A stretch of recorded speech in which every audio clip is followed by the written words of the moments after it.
এই ঘুমের মধ্যে যদি আজরাইল এসে হাজির হয়ে যায়, আমি আমার মার থেকে বিদায় নিতে পারবো না। সকালবেলা মা ডেকে দেখবে আমার বডিটা লাশ কাঠের মতো শক্ত, বরফের মতো ঠান্ডা।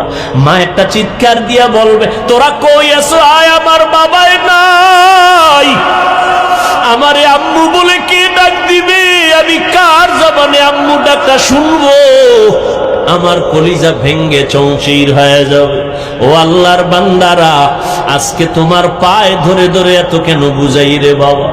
আমার কবরে আমি যাব, তোমার কবরে তুমি যাবা। আমার কবরের জবাব আমি দিব, তোমার কবরের জবাব তুমি দিবা। এরপরও কেন এত কষ্ট করে পায়ে ধরে ধরে বিনয়ের সাথে বুঝাই রে বাবা?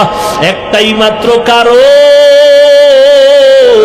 কোন জ্ঞানী বাবা মা চায় না তার সন্তান বিপদে পড়ে যাক।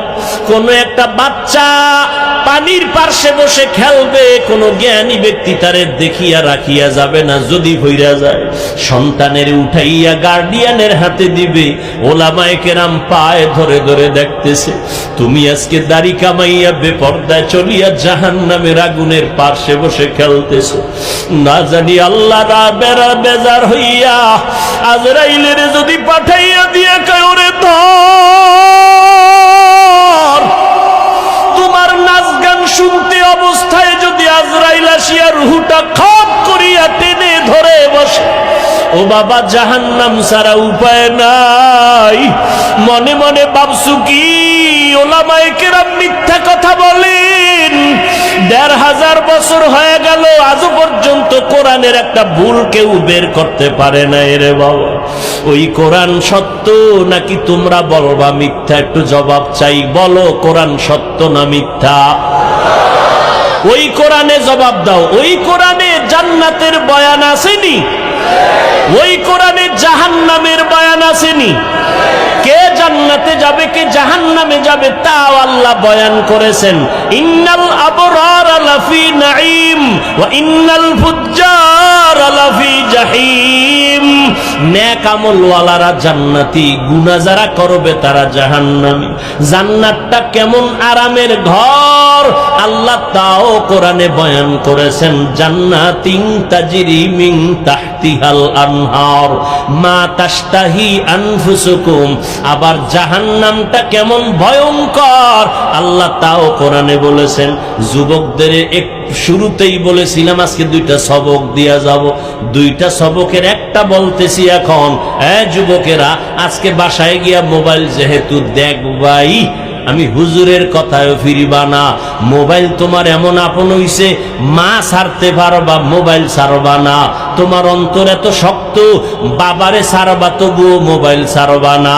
তোমার বন্ধুকে তালাক দিতে পারবা তো মোবাইল ছাড়তে পারবা না। যেহেতু দেখবাই, আজকে বাসায় গিয়ে আমি হাফিজ ভাইয়ের একটু অনুরোধ রাখবা, মোবাইলটা ওপেন করে ডাউনলোড করবা, বাংলা কোরআন লিখে সার্চ দিবা।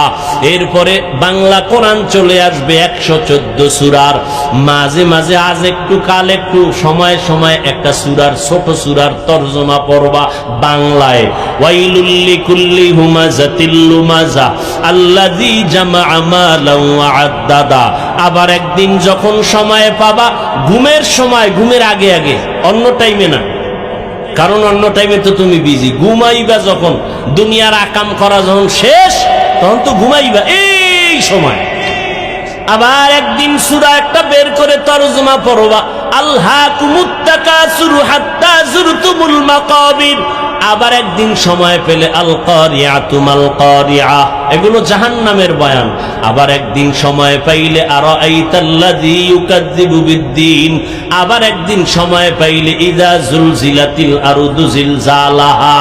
আর একটা তোমার কাছে আমার উপদেশ, একটা তো বললাম, আর একটা হলো মাঝে মাঝে যদি তোমার পড়তে মনে না চায়, তাহলে তুমি ওই দিন মোবাইলে তেলাওয়াত লেখবা, তেলাওয়াত, কোরআন তেলাওয়াত। দেখবা মক্কা মদিনার ইমাম সাহেব হাজির হয়ে গেছে। তুমি একটু টাচ কইরা ইমাম সাহেবের তেলাওয়াতটা লাগাইয়া মোবাইলটা বালিশের পাশে রাইখা চুপ করে চোখ বন্ধ করবা। মোবাইলের কোরআন তেলাওয়াত শুনতে শুনতে ঘুমাইও।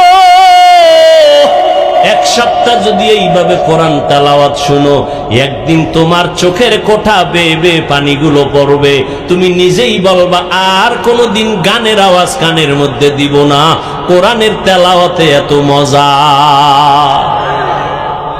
দুইটা সবক দিলাম, মাঝে মাঝে আদায় করিও। সেদিন রাজশাহী গেলাম, বিমান থেকে নাইমা নওগাঁ বয়ানে যাব, তাড়াহুড়া, টাইম কম, ডিলে হয়েছে 2 ঘন্টা বিমান। বিমান থেকে নাইমা গাড়িতে উঠবো, ওলামায়ে কেরাম রেডি, আমাকে নিবে। একটা যুবক ছেলে দাঁড়াইয়া আঞ্জা করে দিছে আমার বুকের সাথে বুক লাগাবে। কি ও যুবক, কে তুমি, নাম কি? এই নাম। কি করো? রাজশাহী বিশ্ববিদ্যালয়ে পড়ি। কি পড়ো? ইসলামী স্টাডিজ নিয়ে লেখাপড়া করি। কি চাও? কয় হুজুর দয়া করে আমাকে মাফ করে দেন, আমি তোমারে চিনি না রে বাবা। কিসের মাপ? বলে আমি আপনার বিরুদ্ধে বহু লেখালেখি করেছি, অজস্র ভাষায় গালাগালি ফেসবুকে করেছি, বুঝি নাই হুজুর, আমারে আপনি মাফ করে দেন। আমি বললাম ঢাকাতে মাদ্রাসায় যাইও, মাঝে মাঝে দেখা করো, নামাজ পড়িও। কয় না হুজুর, আপনি মুখ দিয়ে অন্তরে মাফ করে দিয়েছি। আমি বললাম ঠিক আছে যাও। কয় না, বলতে হবে। আমি বললাম ঠিক আছে, আল্লাহ মাফ করুক। বলে না, আল্লাহ মাফ করবে কিনা আমাকে বলেন। এইভাবে বলিয়া বলে একটু বুকটা মিলাইতে চাই। বললাম মিলাও। যুবকটারে বিদায় দিলাম। কার কথায় কখন হেদায়াত হবে জানা নাই। এ যুবক, কেন কার কথায় পড়িয়া তুমি একজন আলেমকে দূরে ভাবতেছো, আর একজনকে কাছে ভাবতেছো?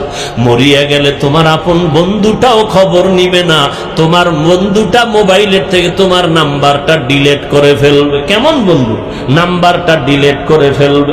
কিন্তু একজন আলেমের যদি মোহাব্বত করিয়া যাও, ওই আলেমটা যতদিন মোনাজাত দিবে তোমারে দোয়া না করিয়া মোনাজাত দিবে না।